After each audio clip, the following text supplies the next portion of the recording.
शाहीन से भाई साहब, नवाज शरीफ साहब लंदन बैठे हुए हैं, अदालत से कन्विक्टेड हैं, अदालत उनको एब्सकॉन्डर देने का प्रोसेस कर रही है, यहाँ से चले गए थे कोई डील करके, अब वो डील शायद पूरी नहीं हो रही, उस पर वो वहाँ बहुत से भरम भी हैं, नाराज़ भी हैं, पुरानी कहानी दोहरा रहे हैं। आपको क्या लग रहा है कि जो कामयाब रही है उनके लिए 30 वर्ष तक, तो उनके लिए हिकमत अभी बड़ी कामयाब रही है कि इस्टेब्लिशमेंट को डराओ, हुकूमत को डराओ, मीडिया को इस्तेमाल करो, शोर मचाओ, नारे मारो, अभी भी ये कामयाब हो जाएगी या अब बस नवाज शरीफ साहब स्पेंड कैटरेज है? बहुत शुक्रिया डॉक्टर साहब।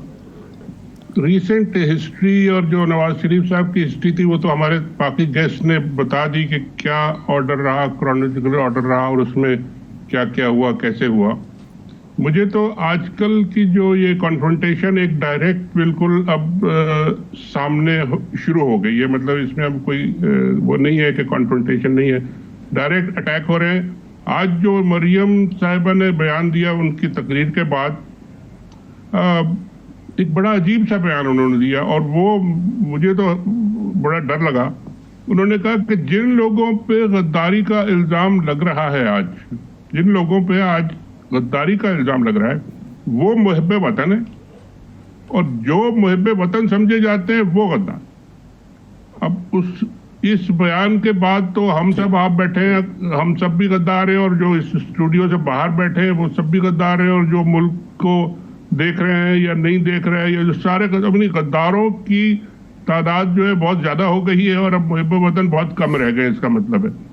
और ये अगर कॉन्फ्रंटेशन का लेवल रहा तो ये फिर जो मांग रहे हैं ये प्रेशर डाल के, ये प्रेशर टैक्टिक्स के थ्रू जो रिलीफ मांग रहे हैं, वो रिलीफ फिर कौन उनको देगा, किस तरीके से मिलेगा और क्या इतना प्रेशर ये बिल्डअप कर सकेंगे? मेरा सवाल ये है कि क्या प्रेशर पड़ रहा, देखिए हुकूमत ने कल तो चैनल्स ने दिखाया नहीं, आज तो हुकूमत ने सारे चैनल्स को कहा कि दिखाएं और अपना बयानिया तैयार रखा हुआ था, तो क्या इसका प्रेशर पड़ रहा है? पिंडी में, इस्लामाबाद में कोई प्रेशर पड़ रहा है? प्रेशर पड़ रहा होता तो दिखाते ना। नहीं, वो तो एक ये भी स्ट्रेटेजी भी हो सकती है कि ये क्योंकि तकरीर ऐसी करेंगे और वो फिर काउंटर प्रोडक्टिव होगी, लोग उसके खिलाफ फिर बोलेंगे और लोग उसके खिलाफ फिर रिएक्ट करेंगे, और ये गवर्नमेंट की एक पॉलिटिकल स्ट्रेटजी भी हो सकती है और ठीक भी हो सकती है। लोग बोल रहे हैं, मैंने अभी सुना कि कोई 9-10 नून लीग के जो MPAs हैं उनको नोटिस इश्यू हुए हैं, जो लोग फैटफ में नहीं आए थे वोट देने 39-40 उनको भी शो कॉज नोटिस इश्यू हो रहे हैं और लोग अब बोल रहे हैं, टीवी पे लोग आके अपनी ही लीडरशिप के खिलाफ बातें कर रहे हैं, तो एक रिएक्शन भी तो बिल्डअप हो रहा है विद इन। और मरियम साहिबा ने ये कहा कि जी अगर मुझे भी अरेस्ट कर लिया गया तो हमारे पास जितने वर्कर्स हैं, वर्कर्स के नाम उन्होंने लिए, एहसन इकबाल साहब और परवेज रशीद साहब और मरियम औरंगजेब, अब ये लोग अगर मूवमेंट चलाएंगे तो मुझे तो ये मूवमेंट कहीं जाती हुई नजर नहीं आती। अगर लीडरशिप बाहर बैठेगी और जेलों में बैठेगी और ये बाकी जो सेकंड और थर्ड लेवल की लीडरशिप अगर चलाएगी तो ये तो कहीं नहीं जा रही। गद्दारी का लफ्ज़ नहीं मैं इस्तेमाल करता, लेकिन नवाज शरीफ साहब का जो बयानिया है वो अमेरिका और हिंदुस्तान के बयानिए से खासा मिलता जुलता है, क्या वजह है इसकी? देखिए, गद्दारी का लफ्ज़ तो खुद मरियम साहिबा ने अभी थोड़ी देर पहले अपनी प्रेस कॉन्फ्रेंस में इस्तेमाल किया था और उन्होंने जो कहा, उन्होंने कहा कि लोग गद्दार हैं। हाँ सही है, वो गलत किया है, बिल्कुल ठीक है। अब जो मिलता जुलता बयानिया जो है इनके पास अब कहने के लिए मेरा ख्याल है क्या है, सिवाय इसके कि ये प्रेशर जो भी सख्त बात हो सकती है उससे इनको लगता है कि जी प्रेशर बढ़ेगा और शायद हमें कुछ रिलीफ मिल जाए, और वो हो नहीं रहा तो वो और मजीद आगे बढ़ के मजीद एग्रेसिव होके बातें कर रहे हैं और मजीद अब मुझे नहीं समझ आती कि हमारी फौज ने और आर्मी चीफ ने तो खुद ओपनली कह दिया कि जी हमारे पास आप ना आए, हम कुछ नहीं इसमें इंटरफेरेंस करना चाहते। जैसा कि अभी अंसार साहब कह रहे थे कि पुरानी जो भी उनकी रोल रहा है, जिस तरह भी वो करते रहे हैं, अब वो ओपनली कह रहे हैं कि जी हम कोई इंटरफेरेंस नहीं करना चाहते, आप हमारे पास बिल्कुल तशरीफ ना लाएं, पॉलिटिकल मामले आप पार्लियामेंट में ले जाएं, अदालती मामले आप कोर्ट में ले जाएं और ये सारे मसले आप खुद सेटल करें। अब उसके बाद भी आप अगर प्रेशर डालेंगे कि जी उनको रिलीफ दिया जाए और किसी के प्रेशर में आके दिया जाए या अंदर प्राइवेटली बात करके दिया जाए, तो ये अब जाति की बात है कि अब आर्मी कह रही है और फौज कह रही है, एस्टेब्लिशमेंट कह रही है, या तो आप बताएं कि जी डायरेक्टली के कहने के बावजूद ये सब काम वो कर रहे हैं पीछे से बैठ के, उसका सबूत दें। तो फिर तो हम भी कहेंगे कि जी ये गलत हो रहा है, और जैसे अंसार साहब कह रहे थे कि जी पहले भी हुआ, अब भी नहीं होना चाहिए। लेकिन ये कि खाली बयानबाजी से और लंदन में बैठ के पाकिस्तान के खिलाफ बयानबाजी से ये बात करना, मेरा ख्याल है ये सही नहीं है, और ये नैरेटिव ज्यादा चलने वाला नहीं है। पाकिस्तान में लोग नहीं मानेंगे इसको, ज़्यादा चलने वाला नहीं है। अच्छा इरशाद आरिफ साहब, मेरा जो सवाल था ना बुनियादी तौर पे कुछ हद तक तो आंसर हुआ है। मुझे ऐसा लग रहा है कि इस खित्ते की सियासत में और जियो स्ट्रेटजी में चीन के राइज की वजह से जो तब्दीली आ रही है वो अभी तक नवाज शरीफ साहब और उनकी पार्टी ने ठीक तरह से उसे ग्रैस्प नहीं किया।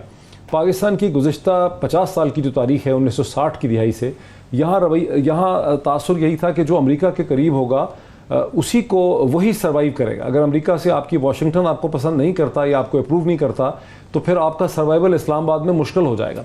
और यही वजह है कि जब न्यूयॉर्क टाइम ने बोला या वाशिंगटन टाइम ने कोई पोस्ट ने इदारा लिखा तो पाकिस्तान में हुकूमतें और इस्टेब्लिशमेंट जो है वो बड़े घबराएं। लेकिन अभी यहाँ पर एक नया भी फैक्टर पैदा हो गया और वो फैक्टर ये है कि अब इस खित्ते के अंदर, खास करके पाकिस्तान के अंदर, चीन भी एक प्लेयर के तौर पे विजिबल है, चूंकि वो इन्वेस्टमेंट्स कर चुके हैं। $30 बिलियन की इन्वेस्टमेंट्स उनकी इनटू प्ले है स्ट्रक्चर में, और मजीद 30 बिलियन की पाइपलाइन के अंदर हैं। अगर आप सिर्फ ML1 को देख लें जिसकी इन्वेस्टमेंट अभी अनलीश होनी है। नवाज शरीफ साहब ग्रैस्प नहीं कर रहे कि अब अमेरिका पाकिस्तान का नाखुदा या अंदाता नहीं होगा मुस्तकबिल में, वो माजी था, वो मुस्तकबिल को नहीं देख रहे। और दूसरा ये हुआ है कि नरेंद्र मोदी के राइज की वजह से हिंदुस्तान का जो एक सिडक्टिव चेहरा था, जो खूबसूरत चेहरा था, जो नकाब पड़ा हुआ था उसके ऊपर, कांग्रेस ने खूबसूरत चेहरा रखा था दुनिया के सामने, वो पाकिस्तान के लोगों के सामने भी एक्सपोज हो गया है। अब हिंदुस्तान जो है वो कोई डेमोक्रेटिक और सिडक्टिव और खूबसूरत प्लेयर नहीं है, बल्कि एक इंतहाई बेईमाना चेहरा जो है हिंदुस्तान का सामने आ गया है। क्या आप नवाज शरीफ साहब को समझ आ रही है इस चीज़ की? मियां नवाज शरीफ साहब को इसकी समझ है। आज उन्होंने अपनी गुफ्तगू में, आपने अगर नोट किया हो, ये कहा कि आखिर आप एक नए ब्लॉक की तरफ क्यों मुल्क को ले जाना चाहते हैं। ये उनके अपने अल्फाज थे। आप किस तरह मुल्क को ख़राब करना चाहते हैं, OIC को छोड़ के आप क्या करना चाहते हैं। तो इसका मतलब है कि उनको इदराक है कि ये जो रीअलाइनमेंट हो रही है इसमें उनका रोल, अपना रोल वो समझते हैं कि अभी भी इसी सूरत में बन सकता है कि सऊदी अरब और अमेरिका और बरतानिया और फिर आप इंडिया को भी उसमें शामिल कर सकते हैं। अगर मैं वो पॉलिसी लेकर चलूँ इन कुव्वतों को जो पहले हमेशा फैसला कौन रही हैं, तो मुझे फ़ायदा हो सकता है। क्योंकि जो चाइना और मलेशिया और तुर्की और ईरान वाला ब्लॉक है उसमें मियाँ साहब अपने कोई गुंजाइश नहीं महसूस कर रहे। एक तो ये बात है, मियाँ साहब को पता है, लेकिन वो समझते हैं कि मेरी गुंजाइश कहाँ है। उन्होंने अपनी ज़ात के हवाले से देखना है, और यही उनकी सबसे बड़ी वीकनेस है कि वो अपनी ज़ात से और अपने ख़ानदान से आगे देख नहीं रहे और उसका उनको नुकसान हो रहा है। दूसरा ये गद्दारी वाली बात है। देखें, इतना भी हमें जो है अपनी सेंसिटिविटी जो है मुल्क के हवाले से, रियासत के हवाले से वीक नहीं कर देनी चाहिए। इस मुल्क में एक शख्स ने दफन होना पसंद नहीं किया। उसने कहा मैं पाकिस्तान में नहीं दफन होऊंगा, वो जलालाबाद में दफन हो गया। अगर कोई शख्स कहे कि जी वो गद्दार था, निजी गद्दारी के फतवे नहीं बांटने चाहिए। जुमा सूफ़ी की किताब है, उसमें लिखा हुआ है कि वली ख़ान का ख़ानदान और फ़लाँ सियासतदान जो है इंडिया से थ्रू अफ़गानिस्तान पैसे लेते रहे। वो उन्हीं का रुकन था, उन्हीं के साथ था। उसने आज तक उस किताब को किसी ने चैलेंज नहीं किया। अगर कोई कह दे कि जी ये इंडिया के एजेंट हैं तो निजी गद्दारी के फतवे नहीं बांटने चाहिए। भाई, अगर कोई शख्स अगर ऐसा नैरेटिव लेके आता है जिसका फ़ायदा इंडिया को पहुंच रहा है, तो बाज़ औक़ात ये होता है कि आप मुहिब वतन होते हुए भी आपके जो मफादात हैं या आपके इंटरेस्ट जो हैं वो कोइंसाइड कर जाते हैं, आप मुल्क को नुकसान पहुंचा रहे होते हैं। तो हमें हुब्बुल वतनी के हवाले से ज़ीरो टॉलरेंस होनी चाहिए, और हमें बताना चाहिए कि ये जो आप नैरेटिव दे रहे हैं इसका फ़ायदा पाकिस्तान को नहीं है।